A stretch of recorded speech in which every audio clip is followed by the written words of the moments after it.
ಮೇಲೆ ಋಷಿಮುಖ ಪರ್ವತದ ಮೇಲೆ ಹನುಮಂತನು ಸುಗ್ರೀವರು 4-5 ಜನ ಕೂತ್ಕೊಂಡು ಮಾತಾಡ್ತಿದ್ದಾರೆ ಅಂತ ಅಂದ್ಕೊಂಡ್ವಲ್ಲ. ಕೆಳಗೆ ತಿರುಗ್ತಾ ಇರ್ತಕ್ಕಂಥ ಇಬ್ಬರು ಮನುಷ್ಯರನ್ನು, ಇಬ್ಬರು ದೃಢಕಾಯವಾಗಿರ್ತಕ್ಕಂಥವ್ರ ಅವ್ರ ವಿಚಾರ ಮಾತಾಡ್ಕೋತಿದ್ದಾರೆ. ನಮ್ಮ ಅಣ್ಣ ಕಳಿಸಿ ಇದ್ದಾನೆ ಅಂತ. ಹನುಮಂತ ಅಲ್ಲ, ಅವರು ಹಾಗಲ್ಲ, ಅವರೇ ಇರ್ಬೋದು, ಕ್ಷತ್ರಿಯ ರಾಜಕುಮಾರರೇ ಇರ್ಬೋದು, ಸೀತೆಗೋಸ್ಕರ ಹುಡುಕ್ತಾ ಇರ್ಬೋದು, ಎಲ್ಲ ಕಾಡೆಲ್ಲ ಮಾತಾಡ್ಕೋತಿದೆ ಅಲ್ವಾ ಅಂತ ಹೇಳಿದ್ರು. ಸುಗ್ರೀವನು ಹೇಳ್ತಾನೆ, ಅವರು ಕ್ಷತ್ರಿಯ ರಾಜಕುಮಾರರಯ್ಯ, ಇವರು ಭಿಕಾರಿಗಳ ಥರ ಇದ್ದಾರೆ, ನೋಡಿದ್ರೆ ಋಷಿಪುತ್ರರ ಥರ ಇದ್ದಾರೆ ಅಂತಂದಂತೆ. ಆಗ ಸುಗ್ರೀವನು ಆ ರೀತಿ ಹೀನಾಯವಾಗಿ ಮಾತಾಡಿದ್ದನ್ನು ಹನುಮಂತನಿಗೆ ಇಷ್ಟ ಆಗಲಿಲ್ಲ. ಭಿಕಾರಿಗಳು, ಋಷಿಪುತ್ರಗಳು, ಏನು ಪುತ್ರರು, ಏನು ಹೀಗೆ ಮಾತಾಡ್ತಾ ಇದ್ದಾನೆ. ಆಗಲೇ ಸ್ವಾಮಿ ಭಕ್ತಿ ಬರ್ತಾ ಇದೆ ನೋಡಿ. ಕೊನೆಗೆ ಏನೂ ಮಾತನಾಡದೆ ಸುಮ್ಮನಾಗಿಬಿಟ್ಟ. ಹೋಗಿ ನೀನು ಇಷ್ಟ ಬಂದಾಗ ಹೇಳ್ಕೊ, ನೀನು ನನಗೆ ಮಾತ್ರ ಹಾಗೆ ಕಾಣ್ತಾ ಇಲ್ಲ ಅವರು ಅಂಥೇಳಿ ಸುಮ್ಮನಾಗಿಬಿಟ್ಟ. ಸ್ವಲ್ಪ ಯೋಚನೆ ಮಾಡಿ ನೋಡಿದ. ಸುಗ್ರೀವ ಹೇಳಿದ್ದು ನಿಜವೇ ಇರಬೇಕು ಅನ್ನಿಸ್ಬಿಡ್ತಿದ್ದಕ್ಕಿದ್ದಾಗೆ. ಸುಗ್ರೀವನ ಮೇಲಿಂದ ಮೇಲೆ ಮೇಲಿಂದ ಮೇಲೆ ಮೇಲಿಂದ ಮೇಲೆ ಹೇಳ್ತಾ ಇದ್ದಾಗ ಸ್ವಲ್ಪ ಅನುಮಾನವೂ ಬಂತು. ಇದರಿಂದ ಭಯನೂ ಶುರುವಾಯಿತು. ಯಾಕೆಂದರೆ ವಾಲಿಯ ಕುತಂತ್ರ ತುಂಬ ಕೆಟ್ಟದು. ಅದರಲ್ಲೂ ಸುಮಾರು ಜನ ರಾಕ್ಷಸರು ಅವನಿಗೆ ಸ್ನೇಹಿತರು, ಮಾಯಾವಿಗಳು ಸ್ನೇಹಿತರು. ಅದಿರ್ಬೋದೇನೋ ಅಂತ ನೆನೆಸ್ಕೊಂಡು ನಡುಗಕ್ಕೆ ಶುರು ಮಾಡಿಬಿಟ್ಟ. ಅವನೂ ನಡುಗ್ತಿದ್ದಾನೆ. ಇನ್ನೂ ಜಾಸ್ತಿಯಾಗಿ ಆತಂಕದಿಂದ ನಡುಗ್ತಾ ಇರತಕ್ಕಂಥ ಸುಗ್ರೀವನೇ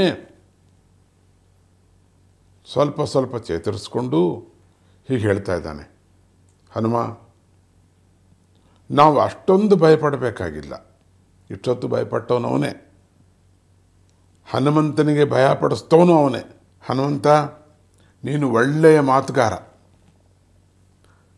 ಮಾತಿನಲ್ಲಿ ಎದುರಾಳಿಯನ್ನು ಬುಟ್ಟಿಗೆ ಹಾಕ್ಕೊಳ್ತಕ್ಕಂಥ ಕಲೆ ನಿನಗೆ ಗೊತ್ತಿದೆ. ಜೊತೆಗೆ ನಿನಗೆ ವೇಷ ಬದಲಾಯಿಸ್ಕೊಳ್ತಕ್ಕಂಥ ವಿದ್ಯೆ ಕೂಡ ನಿನಗೆ ಗೊತ್ತಿದೆ.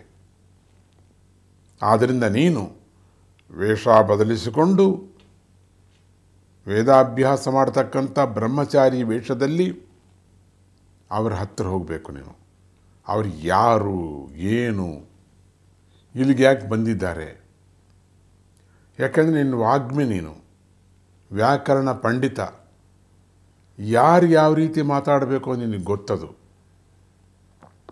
ಅದಕ್ಕೆ ನಾವು ಹೇಳ್ತಾ ಇರ್ತೀವಲ್ಲ ಆಗಾಗ, ಥಿಂಕ್ ಬಿಫೋರ್ ಯು ಟಾಕ್. ಈ ಸಿಕ್ಕಾಪಟ್ಟೆ ಚಾಟರ್ ಬಾಕ್ಸ್ ಥರ ಮಾತಾಡೋರು ಸುಮಾರು ಜನ ಇದ್ದಾರೆ. ಅರ್ಥವಿಲ್ಲದೆ ಇರತಕ್ಕಂಥ ಮಾತುಗಳು, ಎದುರಾಳಿಯನ್ನು ಹೀನಾಯಿಸ್ತಕ್ಕಂಥ ಮಾತುಗಳು, ರೇಗಿಸ್ತಕ್ಕಂಥ ಮಾತುಗಳು, ದುಃಖ ತರುವಂಥ ಮಾತುಗಳು, ಇಲ್ಲದೇ ಇರತಕ್ಕಂಥ ಸುದ್ದಿಯನ್ನು ಹರಡಿ ಇನ್ನೊಬ್ಬರಿಗೆ ಆತಂಕವನ್ನು ಉಂಟು ಮಾಡತಕ್ಕಂಥ ವಿಚಾರವಾದಿಗಳು ಸುಮಾರು ಜನ ಪ್ರಪಂಚದಲ್ಲಿದ್ದಾರೆ. ಎಲ್ಲದಕ್ಕೂ ಅನುಮಾನ ಪಡ್ತಕ್ಕಂಥವ್ರು, ತನಗೆ ತಾನೇ ಅನುಮಾನ ಪಡ್ತಾರೆ, ತನ್ನ ತಂದೆ ತಾಯಿ ಮೇಲೆ ಅನುಮಾನ ಪಡ್ತಾರೆ, ತನಗೆ ಊಟ ಕೊಡ್ತಕ್ಕಂಥ ತಾಯಿ ಮೇಲೆ ಅನುಮಾನ ಪಡ್ತಾರೆ, ತಾಯಿಯಲ್ಲಿ ವಿಷ ಹಾಕ್ಬಿಡ್ತಾರೆ. ಈ ರೀತಿ ತುಂಬ ಜನ ಇದ್ದಾರೆ. ಅವರಿಗೆ ಯಾವ ಆಸ್ಪತ್ರೆ ಇದೆಯೋ ಗೊತ್ತಿಲ್ಲ, ಅವರಿಗೆ ಯಾವ ಡಾಕ್ಟ್ರು ಟ್ರೀಟ್ಮೆಂಟ್ ಮಾಡಬೇಕೋ ಗೊತ್ತಿಲ್ಲ. ಹಾಗೆ ಅವನ್ನೆಲ್ಲ ಜ್ಞಾಪಿಸ್ಕೊಂಡು ಸುಗ್ರೀವನು ಹೇಳ್ತಾ ಇದ್ದಾನೆ, ಹನುಮಂತ, ನೀನು ಒಳ್ಳೆ ವಾಗ್ಮಿ, ವ್ಯಾಕರಣದ ನಿಧಿ ಪಂಡಿತ ನೀನು. ಆದ್ದರಿಂದ ನೀನು ಪಂಡಿತನ ವೇಷದಲ್ಲಿ, ವ್ಯಾಕರಣ ಪಂಡಿತ ಬ್ರಾಹ್ಮಣ ವೇಷದಲ್ಲಿ ಅವರ ಹತ್ರ ಹೋಗು, ಮಾತನಾಡು, ಅವನ್ನು ಮಾತನಾಡಿಸು. ನೀನು ಅವ್ರಿಗೆ ಯಾಕೆ ಬಂದರು ಇಲ್ಲಿಗೆ ಅನ್ನೋದು ಬೇಕು. ಅದರಲ್ಲೂ ಋಷ್ಯಮುಖ ಪರ್ವತ ಹತ್ರ ಯಾಕೆ ಬಂದರು ಇವರು? ಇಲ್ಲೇನು ಕೆಲಸ ಇತ್ತು ಅವ್ರಿಗೆ? ಯಾರು ಕಳಿಸಿದಾರ